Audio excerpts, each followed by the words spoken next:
Nama budaya Mesnur dan teman-teman, selamat pagi semuanya. Perkenalkan kami dari kelompok 5 dan pertama-tama saya Evelyn dari kelas 11B. Nama saya Ainin. Nama saya David. Nama saya Karisa Ainin. Nama saya Natalia. Nah, pada kesempatan kali ini dalam Verbal Explanation Agama Buddha, kami akan menyampaikan materi mengenai keseimbangan alam. Keseimbangan alam adalah hubungan harmonis di mana seluruh unsur kehidupan itu saling berkaitan dan mendukung secara seimbang tanpa adanya mengundurkan diri, di mana dalam kehidupan sehari-hari manusia ini dia tidak jauh hubungannya dengan alam karena keserakahan, kebodohan, dan ketidaktahuan manusia di mana mereka melakukan perburuan liar atau penambangan secara liar di hutan sehingga menyebabkan alamnya rusak, perubahan iklim, punahnya spesies, dan adanya bencana alam. Sehingga dapat kita simpulkan bahwa manusia dengan alam memiliki hubungan yang jauh dengan keseimbangan yang semestinya. Selanjutnya dengan pelajaran agama Buddha itu diketahui bahwa kehidupan itu tidak terpisah-pisah, melainkan berhubungan dengan sebab akibat atau paticca samuppada. Dimana dengan melakukan itu adanya sebab dan akan lenyap jika tidak ada sebab. Selanjutnya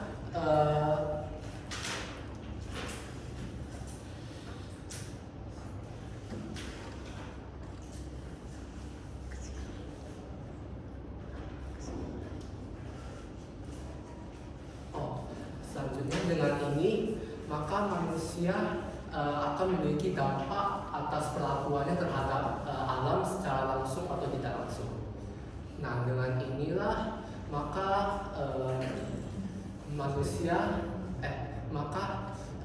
harus adanya kesadaran manusia dan tanggung jawab terhadap pedulinya dengan alam. Dengan adanya nilai-nilai metta, karuna, mudita, UPK atau cinta kasih, belas kasih, simpati, dan keseimbangan batin itu menjadi dasar modal untuk menjalin hubungan harmonis terhadap alam. Dengan mengembangkan belas asih dan tidak menyakiti, maka kita sebagai manusia memiliki hubungan yang harmonis dengan alam-alam. Habis itu dengan demikianlah keseimbangan itu ya bukan hanya secara ekologis, tapi sebagai perjalanan spiritual menuju keseimbangan alam. Selanjutnya, saya akan menjelaskan pengertian dari keseimbangan alam. Jadi keseimbangan alam adalah suatu keadaan di mana seluruh unsur alam bekerja sama secara harmonis tanpa adanya saling merusak ataupun mendominasi. Dalam konteks agama Buddha, keseimbangan alam tidak hanya dipahami secara fisik atau ekologis, melainkan juga menjadi landasan spiritual dalam menjaga keseimbangan alam sekitar. Selanjutnya, saya juga akan menjelaskan penerapan dalam kehidupan sehari-hari, di mana salah satu penerapan ajaran agama Buddha dalam menjaga keseimbangan alam dalam kehidupan sehari-hari yaitu melalui pola hidup sederhana dan tidak berlebihan. Sang Buddha juga mengajarkan manusia untuk menjauhi keserakahan yang disebut toba, kebencian yang disebut dosa, dan kebodohan batin atau moha. Karena tiga hal tersebutlah yang menjadi dasar utama dari penderitaan yang dialami oleh manusia. Salah satu bisa juga dengan penerapan ahimsa dan tidak menyakiti dalam kehidupan sehari-hari, seperti tidak menyakiti tumbuhan ataupun hewan. Dengan menerapkan upaya belas kasih, cinta kasih, dan kesadaran diri. Kita sebagai individu telah menjadi salah satu bagian dari upaya untuk melestarikan keseimbangan alam.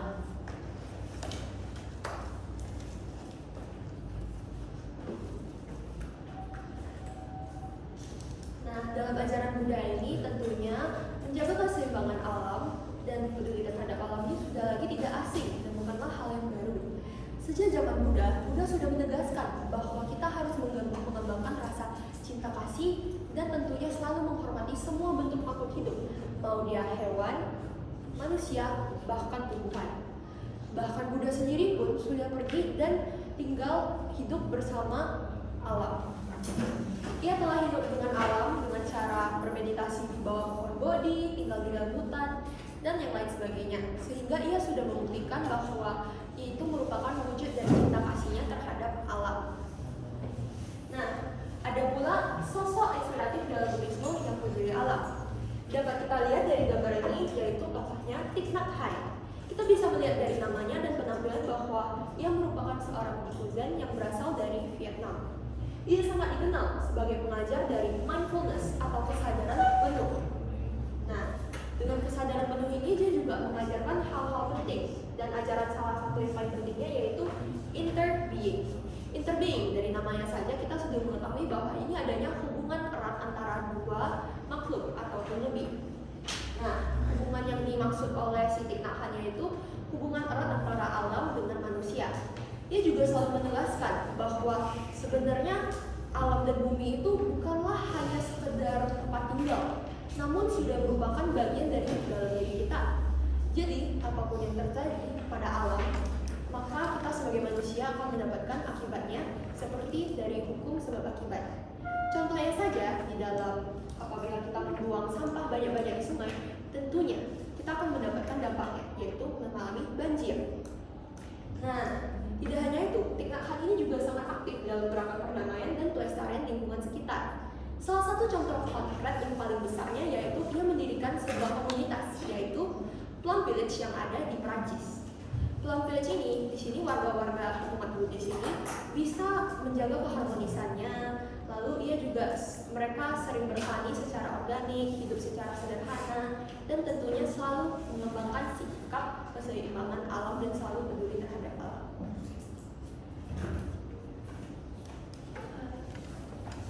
Selanjutnya saya akan menjelaskan tentang memaknai kehidupan dan keseimbangan alam dalam ajaran agama Buddha. Jadi, pada fenomena hidup kita, baik dalam segala perubahan, dalam segala dinamikanya, terdapat pemahaman yang dapat kita ketahui dari kerangka ketergantungan hukum atau yang biasanya dikenal dengan Paticca Samuppada dalam ajaran agama Buddha. Jadi, semua hal baik dalam lingkungan, makhluk hidup maupun peristiwa itu menunjukkan saling berikatan dan saling ketergantungan. Jadi, dengan menjaga keseimbangan alam itu menunjukkan bahwa fenomena kehidupan itu saling ketergantungan dan sangat diperlukan dalam menjaga lingkungan dan menunjukkan hubungan diri kita dengan dunia kita. Nah, dalam ajaran agama Buddhis, keseimbangan alam itu bukan hanya berarti untuk menjaga kelestarian lingkungan, namun juga keseimbangan alam itu mengajarkan bahwa kita dapat membentuk suatu keharmonisan dengan diri kita sendiri dan membangun perdamaian dengan hubungan makhluk antar sesama. Jadi, dengan menerapkan konsep asima atau tidak menyakiti dan konsep metta atau cinta kasih, kita bisa membentuk hubungan dengan damai yang tidak membentuk hubungan dengan negatif gitu. Jadi, dengan konsep ini itu menjelaskan banget bahwa kita tuh harus hidup antar sesama dengan makhluk lain tanpa dengan hubungan yang terpecah gitu. Dan juga juga konsep-konsep ini itu mengajarkan bahwa kita harus memperlakukan lingkungan dengan penuh rasa hormat, bukan dengan merusaknya. Dan oleh karena itu, menjaga keseimbangan alam ini juga menunjukkan bahwa perjuangan dari perjalanan spiritual kita menuju ke perdamaian abadi. Nah, dengan menerapkan prinsip-prinsip Buddhis ini, kita bisa membentuk lingkungan yang damai dan juga kita bisa mengurangi sikap kita yang terlalu berlebihan dan juga meredakan atau mengurangi sikap-sikap negatif dalam kehidupan kita atau di dalam dunia kita. Dengan menggunakan keseimbangan alam ini atau menjaga keseimbangan alam ini, kita bisa membentuk ekosistem yang sehat dan perdamaian yang abadi.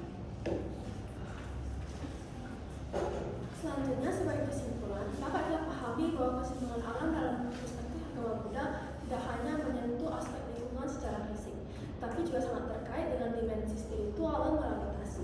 Dalam agama Buddha sangat menekankan pentingnya kesadaran dalam hukum sebab dan akibat, di mana sikap tindakan manusia terhadap alam akan kembali lagi pada dirinya sendiri. Prinsip-prinsip seperti ahimsa yang berarti tidak menyakiti dan metta yang berarti cinta kasih mengajarkan kita untuk memperlakukan alam dan makhluk hidup lainnya dengan penuh rasa hormat. Kelestarian lingkungan tidak hanya menjaga ekosistem, tapi juga mencerminkan batin yang damai dan penuh sedara. Kita juga harus memperlakukan nilai-nilai Buddhis dalam kehidupan sehari-hari seperti hidup sederhana, tidak serakah, dan meningkatkan kesadaran. Ini dapat membantu kita untuk melestarikan alam dan menciptakan kehidupan yang lebih selaras. Bukan hanya alam, tapi juga nilai-nilai spiritual. Menjaga ekosistem bukan hanya tanggung jawab ekologis, tapi juga bagian dari agama Buddha untuk mencapai kedamaian dan kebahagiaan yang sejati. Sekian dari presentasi kami.